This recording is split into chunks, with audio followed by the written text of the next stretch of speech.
بھائی مولانا صاحب آپ کا کیا حال ہے؟ یہ تو ہم ایک دوسرے کو احتراماً کہتے ہیں. اللہ کا احترام ہے، جتنی توحید سے پکارو گے اتنا ہی اللہ خوش ہو. کہ اللہ تو دیکھتے نہیں ہو، اللہم انت السلام ومنک السلام تبارکت یا ذا الجلال والاکرام، اللہم انتم السلام ومنکم السلام. یہ ہے یا اللہم انت السلام، اللہم انت ربی لا الہ الا انت خلقتنی انا عبدک وانا علی عہدک ووعدک ما استطعت واعوذ بک من شر ما صنعت ابوء لک بنعمتک علی ابوء بذنبی. ہر جگہ تو یا اللہ، تو یا اللہ تیرا. ہاں، ہم اپنے نبی کے لیے آپ کہتے ہیں کہ ہمارے نبی اللہ کے بندے ہیں. تو اللہ ہر قسم کی شراکت سے پاک ہے. اننی انا اللہ لا الہ الا انا فاعبدنی واقم الصلاۃ لذکری. اللہ پکارا کر کہو سب اللہ، پھر کہو اللہ، پھر کہو.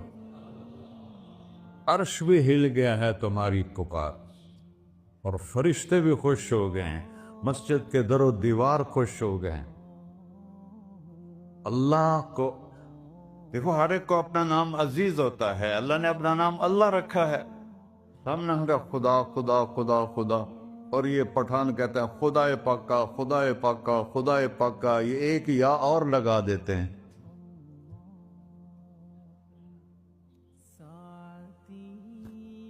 اللہ اس کائنات کا شہنشاہ ہے، اور اس نے ہمیں موت دینی ہے، پھر اس نے ہمیں اٹھانا ہے. اس نے ہمیں اٹھانا ہے، ہم نے نکلنا ہے. منہا خلقناکم، اس مٹی سے بنایا. وفیہا نعیدکم، اسی میں ڈال دوں گا. میں نے اپنے جوان بیٹے کو ہاتھوں سے مٹی میں ڈالا.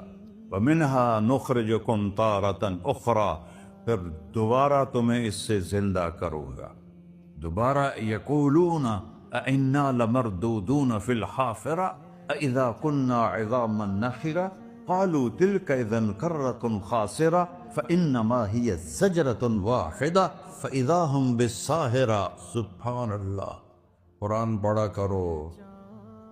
قرآن کے بغیر ہم جانور ہیں، قرآن کے بغیر ہم جانور ہیں. قرآن کے بغیر انسان بن ہی نہیں سکتا. پڑھا کرو. چند چیزیں ہیں جو علماء سے متعلق ہیں، باقی تو سب اللہ کی توحید ہے، میرے نبی کی تعریف ہے. کبھی جنت دکھاتا ہے، کبھی جہنم دکھاتا ہے، کبھی عبادت دکھاتا ہے، کبھی اخلاق دکھاتا ہے، کبھی محبت دکھاتا ہے، کبھی جہاد دکھاتا ہے، کبھی سخاوت دکھاتا ہے. قرآن تو ایک رنگین خوبصورت دسترخوان ہے جس پر ہر قسم کے کھانے چنے ہوئے ہیں. اللہ نے 2 دسترخوان اتارے ہیں زمین پر. ایک روٹی پانی کا دسترخوان ہے جس سے پیٹ بھرتا ہے، ایک قرآن کا دسترخوان ہے جس سے روح بھرتی ہے، جس سے دل بھرتا ہے، جس سے اندر بھرتا ہے. لو انزلنا هذا القرآن على جبل لرأيته خاشعا متصدعا من خشية الله. اگر تیرا رب اس قرآن کو پہاڑ پہ اتارتا تو پہاڑ ریزہ ریزہ ہو جاتے اس کی ہیبت اور عظمت کے سامنے. انہو قول فصل، یہ فیصلہ کن ہے. لا ریب فی، یہ ہر قسم کے شک و شبہ سے بلا تر ہے. جو اس نے کہہ دیا اسے کوئی مٹا نہیں سکتا، کیونکہ یہ میرے اللہ کا کہنا ہے. اللہ نے تورات لکھوائی، زبور لکھوائی، بائبل انجیل لکھوائی، اور قرآن کو خود بولا. اللہ قرآن کو خود بولا. یہ اللہ کی ذات سے نکلا ہوا کلام ہے، لہذا اس کو کوئی بدل نہیں سکتا. آج تک کتنی کوششیں ہوئیں کہ قرآن بدلا جائے، نہیں بدلا گیا. نہ یہ بدل سکتا ہے کہ اِنَّا لَهُ لَحَافِظُونَ.